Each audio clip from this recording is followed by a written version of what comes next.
Reconnective healing is what the researchers feel is a new level of healing that might not have been here on the planet before. It takes us beyond anything we're able to access through energy healing and energy healing techniques by bringing us into this spectrum, this genre of healing that includes all of energy healing, so we don't have to do those techniques any longer, and then brings us beyond that into light and information. Okay. What's the difference with this sort of energy and, for example, Reiki or any other level of energy? Okay. What we have had here has been energy. Okay. We've lived in a four-dimensional universe of height, width, depth, and time.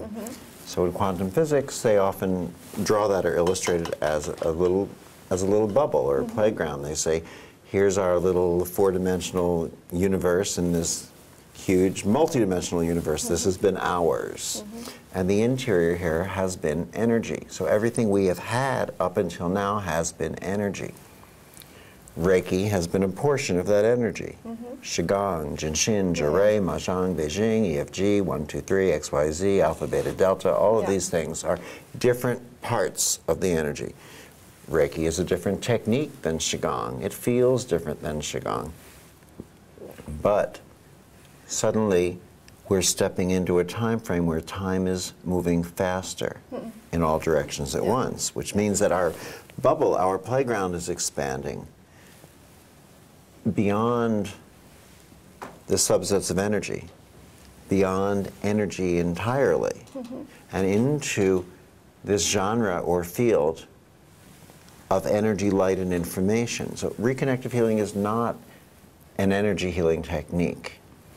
It's a field that's so large that all of those energy healing techniques are a part of it. Okay. And then there's more. So in other words, once we allow ourselves to transcend our energy healing techniques and access this reconnective healing spectrum, we have all the gifts accessible through Reiki and Qigong and Jinshin and all those other things, and without having to learn the techniques of it, and by being able to transcend the limitations and the rituals. So this is much more simple, easier to work with. And more comprehensive. Okay.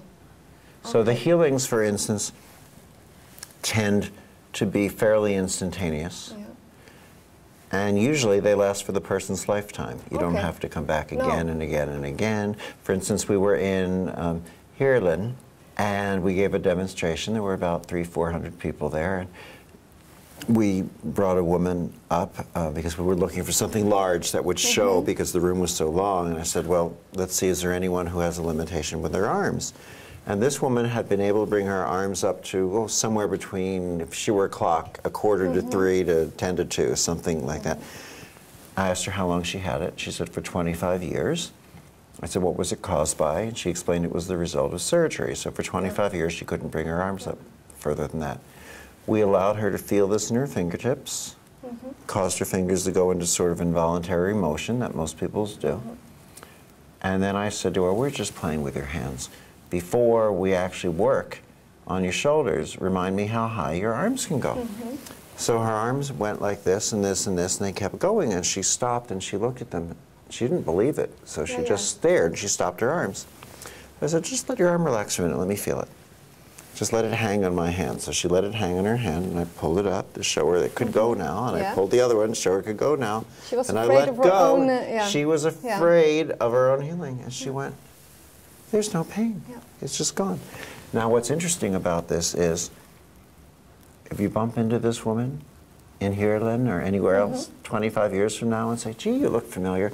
Weren't you at that Reconnective Healing seminar? She's going to go, yep, that was me.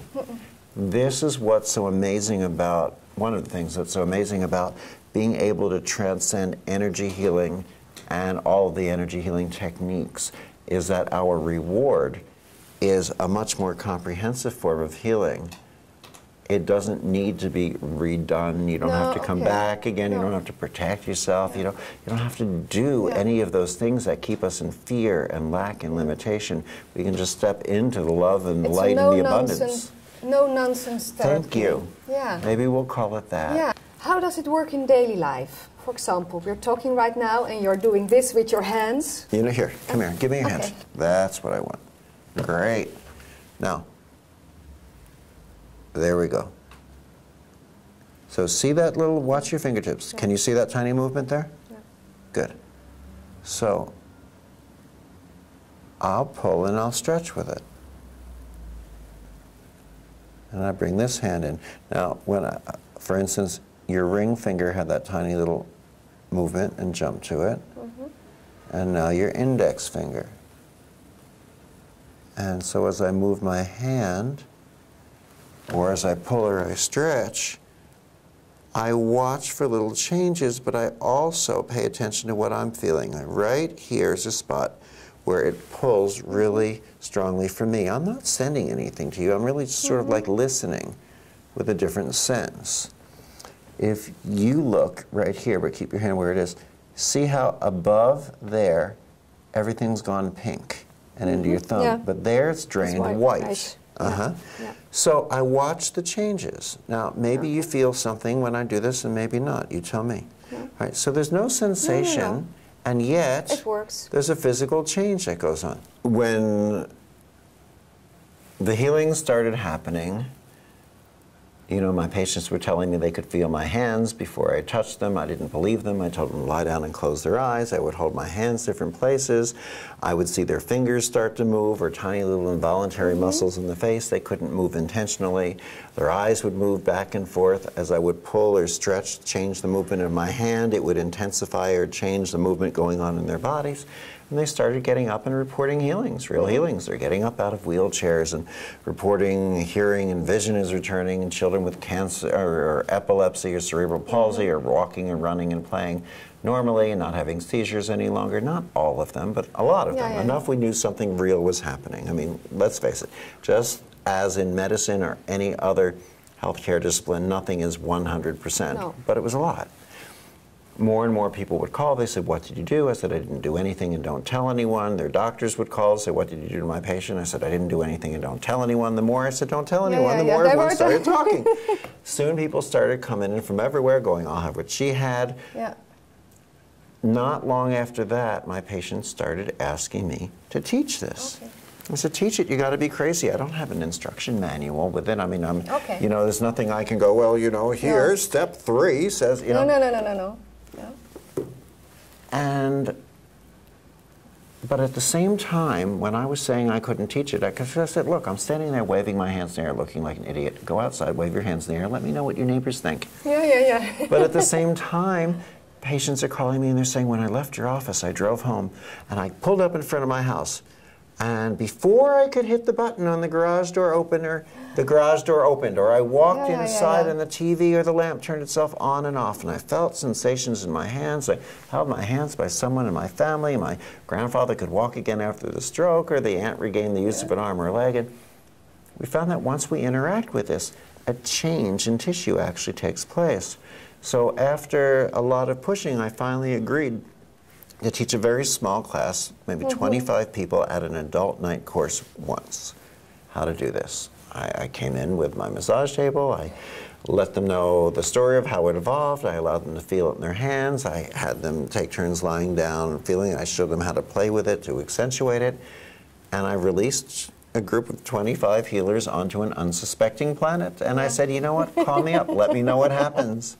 And from that, now the Reconnection, the book, is in about 36 languages. I've trained maybe close to 70,000 people so far around the world. We presented this work at the United Nations, hospitals, universities. We work with children with cancer, teaching them how to do it. We teach doctors how to do it in different places. And if I do my job properly, when I leave the body, this work will be here. Okay. Was it difficult for you to write it down? Yes, but that's because it's difficult for me to write anything. Okay. Because I was never a student. Okay.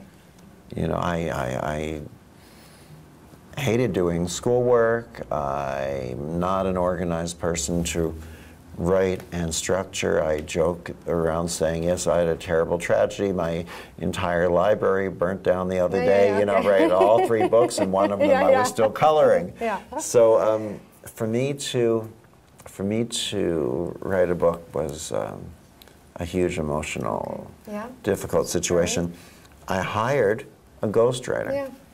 I hired a ghostwriter. I got him interviews with my parents, with people. I gave him tapes of my presentations. I had him come. I spoke with them all.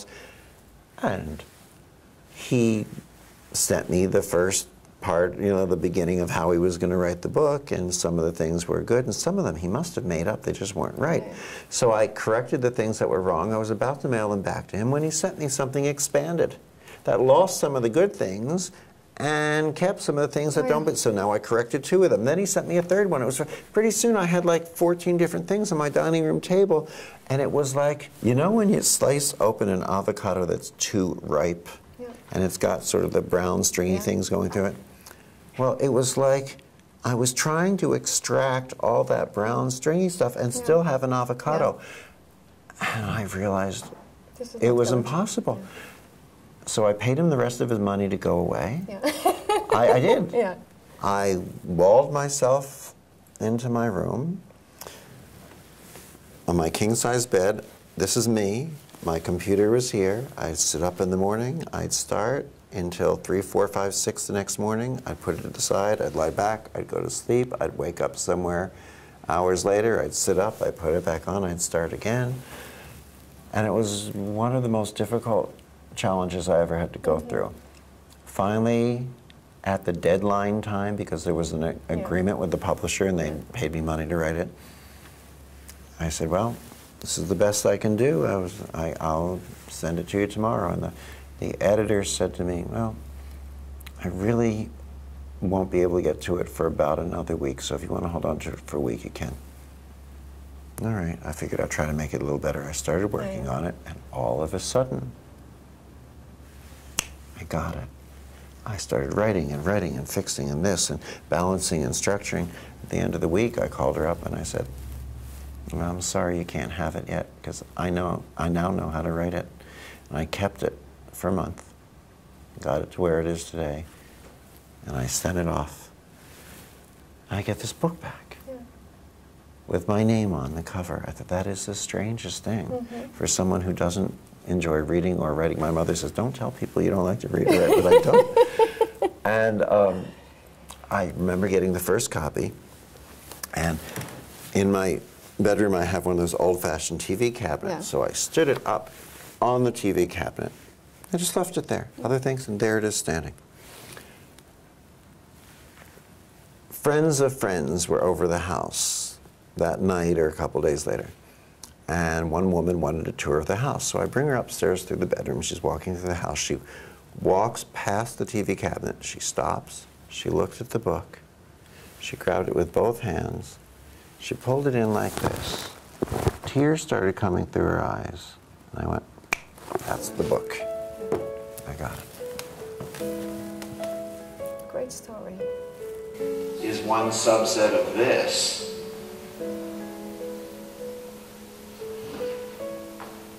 How much can you do with this much of your DNA? Not a lot. How much more can you do with this? A little more. Why is this functioning the way that it does? Because it's in continuous communication with itself, with the cell, with the body. It emanates light. It allows for the healing and communication of the system. This isn't of much value by itself, and even a subset by itself is not of much value.